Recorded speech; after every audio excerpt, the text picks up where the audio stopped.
Hey there, guys. All right, today we are back with another channel that I have not watched in a couple years, I want to say. Continuing on with that, what we've been doing, checking out older channels I've not watched in a while. This time, returning to feature history and their video on the 7 Years' War. A war that I don't think I've really watched too many videos about on this channel. So, yeah, we'll diving into something that I rarely, I guess, interact with. It's also one of, I don't know, I kind of find this period of, I've made this clear before. I find this period of time a little bit boring. The really the uh post 30 Years War onwards, I kind of find most of that history pretty boring. Um but anyways, not only am I wanting to go back and continue on with watching channels I used to watch a bit more frequently back a couple years ago, but I also want to get back into checking out newer history channels. So if you guys got any recommendations of history channels that I have not watched on this channel, please do go check out. Please do leave a comment below. If you're uncertain whether or not I have watched a channel, you can just probably search up. You can just search up the name of that channel on my channel, right? There's the search thing on the channel page. You can search them up because I always have the title. At least I always, at the very least, have the title of the channel that I am reacting to, whether it's either in the title and in the description, or it's just in the description box if I couldn't fit it in the title or whatever, right? So you'll be able to find it if I have watched that channel already. And if they're a channel that you want to see me get back into reacting more to, just leave a comment as well. All that helps me knowing what to watch next. All that said, let's dive into the 7 Years' War. The 7 Years' War, a legendary conflict that involved every great power of Europe, spanned 5 continents, and affected the world for centuries to come. But would not be called the First World War. Its legacy now lives on in dull history courses that bore me to tears. I had to read those for this. Yeah, it is a very, I think the only time I kind of enjoyed, the only time I've ever really enjoyed discussing the 7 Years' War is when it's involved, when you're doing it in the context of Assassin's Creed 3. That's really the only time I really enjoyed, like, the 7 Years' War period. And really the Revolutionary War period is with Assassin's Creed 3. I watched that movie, The Patriot, with Mel Gibson as a kid. Mel Gibson's fucking weird, but that movie also has Heath Ledger in it. And is that movie historically, from a historical education standpoint, terrible? Yes. But is it also still somewhat entertaining? From what I remember, being a wee lad when I last watched it, yeah, it was still entertaining. I'm probably never gonna rewatch the movie though, but that's, and also that's just the Revolutionary War period, not talking about the build up to it or whatever. But yeah, so wars are just so boring to talk about from an educational standpoint. Okay, outside of World War One, really is kind of the only interesting war to talk about, kind of. But like every other war is just fucking boring. I hope you appreciate that.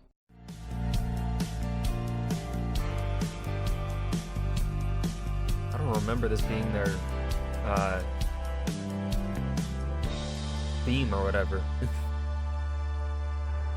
But it has been a couple years, so.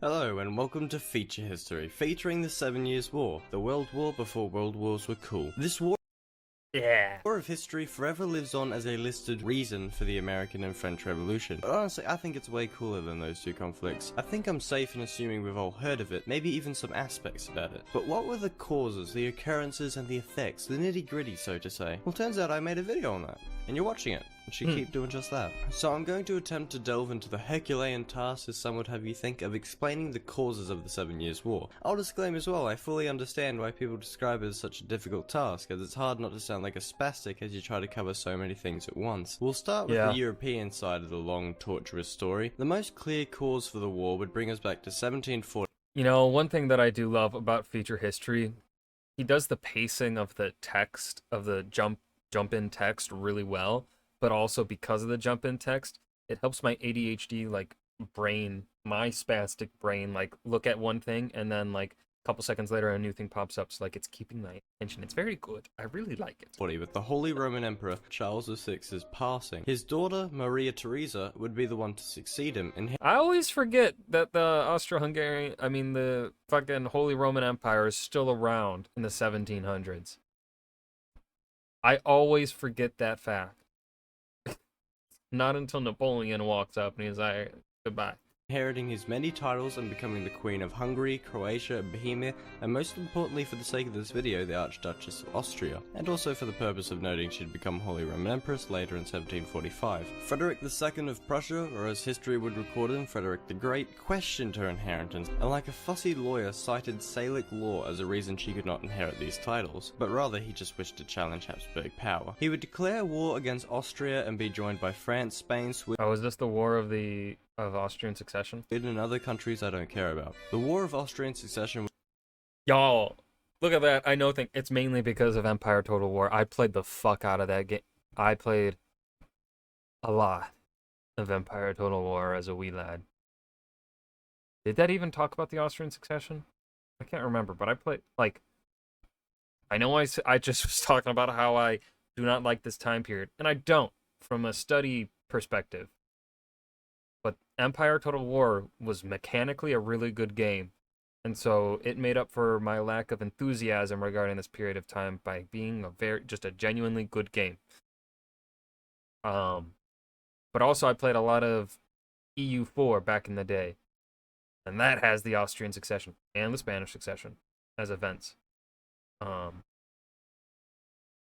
I know things sometimes. Would rage on for over half a decade, and Frederick took the chance to prove his strategical superiority at every opportunity. In doing so, he was able to seize control of the Austrian region of Silesia, dealing a serious blow to Theresa. The war would end with the controversial Treaty of Aix-la-Chapelle in 1748. Its dominant focus was that of Prussia annexing Silesia, leaving France out of the picture and seriously offending Louis XV in the process. Alongside Louis's degrading opinion of Frederick, so had Theresa's opinion to her ally of the war, George II. George had managed to escape a decisive defeat at the cost of Austria, and he was attempting to pressure Theresa into just cutting her losses and letting go of Silesia. Alliances would switch. The longtime rivals of Britain and France decided to swap their allies, Britain now backing Prussia and France Austria. Britain and France, with the conflicts in Europe aside, had been brewing their own future conflicts ashore. In North America, tensions grew. By 1754, Spain's colonial claims to the America had lost a significant proportion of their significance, and the British and French were invested in the eastern seaboard of North America. The British possessed most of the modern day's US's eastern sea line,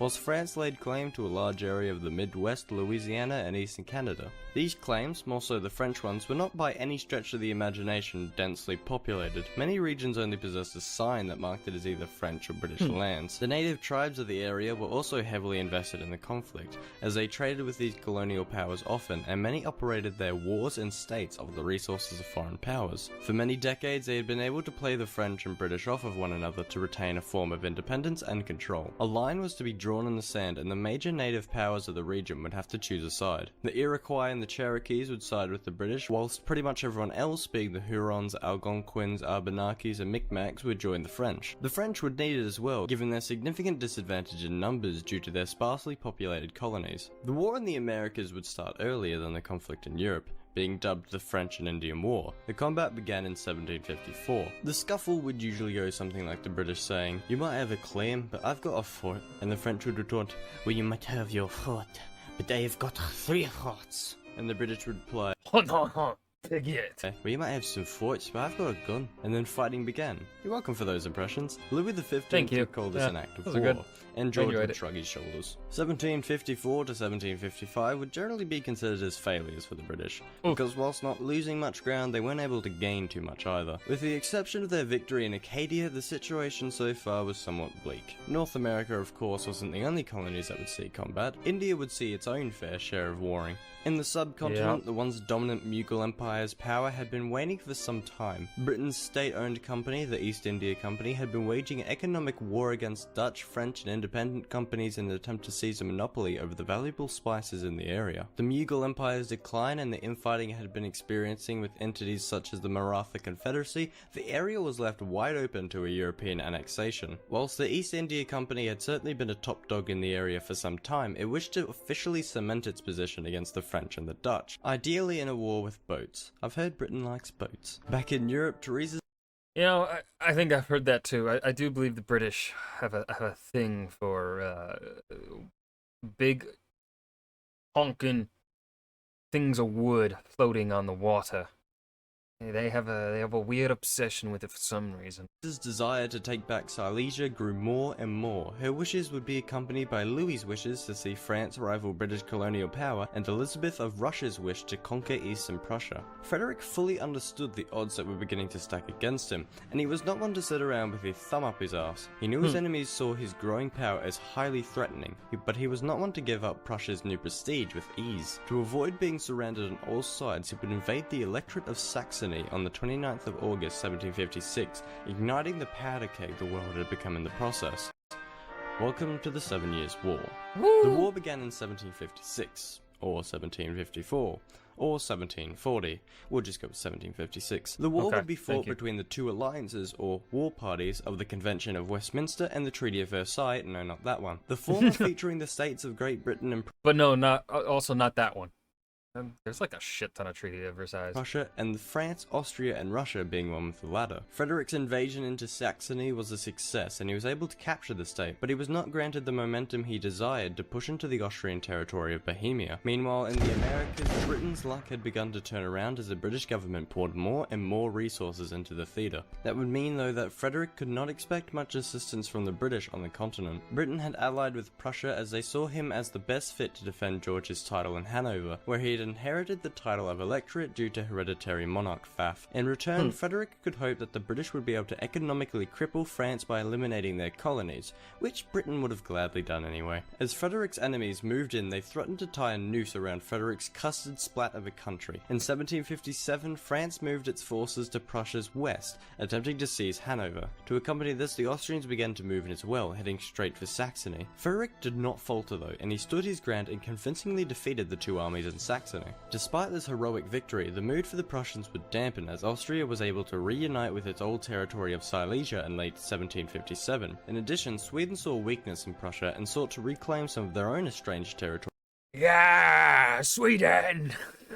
My people! In the Pomeranian War, adding yet another threat to the north. Hope for the Prussians would only continue to degrade as Russia seized Prussia's eastern territories, and an offensive into Austria was met with failure. Britain's war on the colonies was for them, thankfully, on a lighter note. On July 1758, they had taken a great victory at the Battle of Louisburg, signaling the beginning of the end for the French. As stated earlier though, to claim such a victory, they had been forced to focus almost entirely on the Americas, leaving Prussia in what seemed as death's grip. 1759 seemed as if it would be the end of Prussia. A combined Russian and Austrian offensive threatened to wipe Berlin off the map. After they took victory at the Battle of Kunersdorf, Frederick would be saved in what he entitled the Miracle of the House of Brandenburg. The Russian and That's way too long of a battle title. Austrians had failed to take advantage of the opportunity to defeat Prussia. For what reason, you may ask? France, despite its support from a multitude of native groups, was unable to rival Britain's infantry and naval presence on the continent, as Louis's indecisive attitude left his country split between the war in Europe and the war in the colonies, losing both because of it. France and Britain, alongside their scuffle in the colonies, would fight a long war at sea, attempting to see who truly had naval supremacy. Sure, we all know who that is today, but Britannia rules the wave wasn't as solidified a concept at the time. The fleets that each nation held were so large they were capable of fighting battles all over the globe. On 5 continents you'd be able to find French and British ships floating, or rather, sinking, off the coast. The warship became the centerpiece of any navy. It held the firepower of an army and would cost roughly the same as one. The war at sea would become a vicious cycle where every battle mattered. The one with more ships was able to better defend its trade routes with which to obtain greater wealth to build more ships. On land, the British would continue their push after their success at Louisbourg, moving into Canada and capturing Quebec and then later Montreal, stripping France of its foothold and any chance of a comeback. Back in Europe, France decided it wished to take up its own offensive and clean up Austria and Russia's stupid mistake. Yet again, being split between the colonies, the seas and the continent, they were incapable of seeing any success. Regardless of Frederick's earlier miracle, he still stood on the brink of defeat, not able to launch any offensive into enemy territory without certain defeat. All Frederick could do now is sit and wait. Between 1760 and 1762, the conflict in Europe began to slow, so I can afford to touch on some other theatres, such as the conflict in India. European wars there were not a new thing. Wars had been fought between rival companies on Indian soil before, and the 7 Years' War would only serve to renew these squabbles. Louis had wished to finally see his struggle against the East India Company come to a close and the originally named French East India Company become the company. What a wholly unique original name, Louis.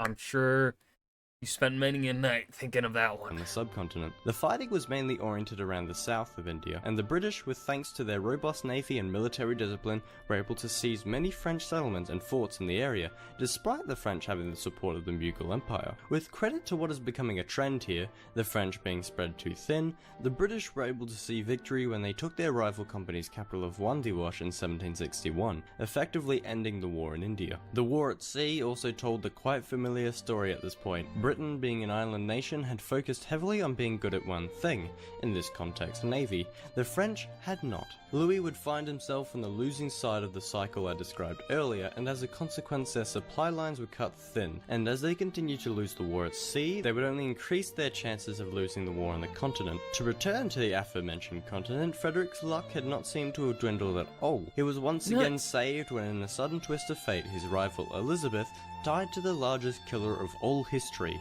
TB. Health complications. She was succeeded by her intensely German nephew, Peter III, in 1762, who just so happened to be Frederick's #1 fan, and would sign the Treaty of St. Petersburg that would see Russia withdraw from the war, and shortly later Sweden as well in the shape of the Treaty of Hamburg. With Russia's exit from the war, all was not yet lost with the Treaty of Versailles, as earlier in 1759 the Spanish monarch Ferdinand VI had died and was succeeded by his half-brother Charles III, whose ambitious plans for Spain would see him enter Bourbon Spain into the war in 1762, allied with, of course, Bourbon France. Spain itself targeted Portugal, who had been predominantly neutral to this point. Portugal was still recovering from the devastating Lisbon earthquake of 1755, and Joseph I of Portugal had stressed the need to rebuild rather than to militarize. Spain's invasion of Portugal would be dubbed the Fantastic War, as despite Spain and France's overwhelming advantage in numbers, most troops would succumb to hunger, disease, and low morale. Despite Spain joining the war, even they were not able to resurge the struggle in North America, Britain had become far too dominant in the colonies. Down south in the New World, though, a new conflict would emerge. Portugal's colony of Brazil was to be attacked on all sides by the Spanish colonies that surrounded it. The Portuguese would have to fight a game of strategy, avoiding entering battles they could not win. They would lose some territory, but nowhere near as much as the Spanish had been counting on. France had its own idea to turn the war around. At the proposal of the French Foreign Minister, Choiseul, a plan was set in action to attack Britain directly. The plan was ambitious, costly, and frankly stupid, as France's expensive fleet was sunk by the British Navy before they were even halfway to Britain. France had lost the naval arms race. With Russia out of the war, Spain preoccupied with Portugal, and France in shambles, Frederick's only enemy left was the Austrians, who he would defeat in multiple battles in the closing months of 1762. Frederick's war ended in 1763 with the Treaty of Hubertusburg. The pre-war condition. Hubertus Whatburg? Watersburg? Hubertusburg. Hubertusburg. I have never heard of that treaty before, or that town. Were to be restored to save the million dead people in the now crippled economies. The 7 Years' War would take 4 treaties to end, two of which being the earlier mentioned Treaty of St. Petersburg and Hamburg. In 1763, with a combination of the Treaty of Paris and the Treaty of Hubertusburg that would be signed on the 10th of February and 15th of February 1763 respectively, the war ended. In Europe, the pre-war scenario was to be restored and have little to no border changes commence. As a consequence of this victory, Frederick had been able to cement his country's position as an official great power of Europe. Another consequence, this time in the more negative connotation of the word, France began a rapid decline from the 7 Years' War onward, which would famously conclude in the French Revolution. That would subsequently lead to Napoleon's reign, which would change the face of Europe forever. If you ponder for a moment, you might ask, now that Britain's rival was out of the picture, what is left for Britain? Well, a little old thing called building the largest empire to ever exist. After their resounding success in the 7 Years' War, it seemed as if no one could stop them. In favour of not being too Eurocentric here, I should also touch on the colonies. They're important to some people.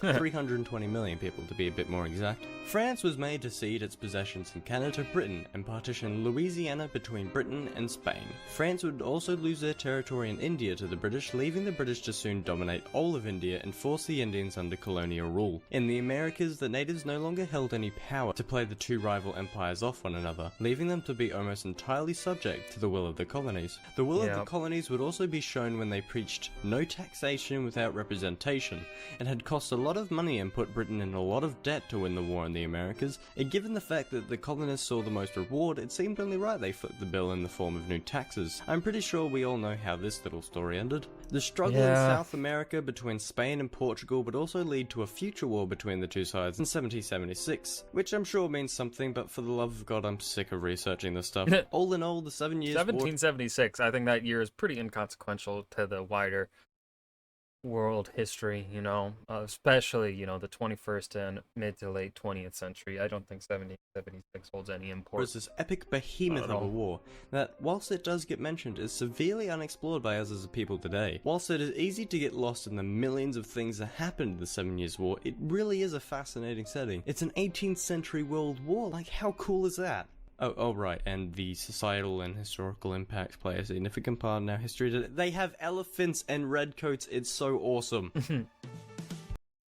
And that was Feature History 7 Years War video. This was really well done. I think he probably, for the time frame of this video, right, around 15 minutes, right, we look at a, let's say, a 10 to 20 minute video range. I think he probably delivered the information here of the 7 Years' War probably to the best that you could do in a 20-minute and under video length. I don't really think he could have done the pacing any better. You know, I think this was as good with as much contextual information while also trying to not be super Eurocentric at the same time. But also it's kind of, this is a very hard war to not be Eurocentric because a lot of essentially the decisions that are made here are, you know, it's the colonial period. It's kind of impossible to have a Eurocentric view on things unless, especially when talking about wars and stuff like this and governmental powers and authority, because, well, people ruling the world kind of at the moment are the Europeans. I mean, we talk about the 7 year in my British Empire, late British Empire class, as we were building up to the 1857 Sepoy Rebellion in India. We did talk about the 7 Years' War a little bit in how it led to, how it was one of the things that led to the British dominance over that subcontinent, right? And the exclusion of the French and Dutch. And also some other minor things, you know, the shifting of power, the decline of the Mughal Empire, that sort of thing, right? But that wasn't the scope of this video, so I'm not going to be upset about how India was kind of not really talked about, because that just wasn't the scope of this video. But I hope you guys enjoyed this video as much as I did. Remember to hit that like button and subscribe for more, and I will see you guys in the next video. Peace.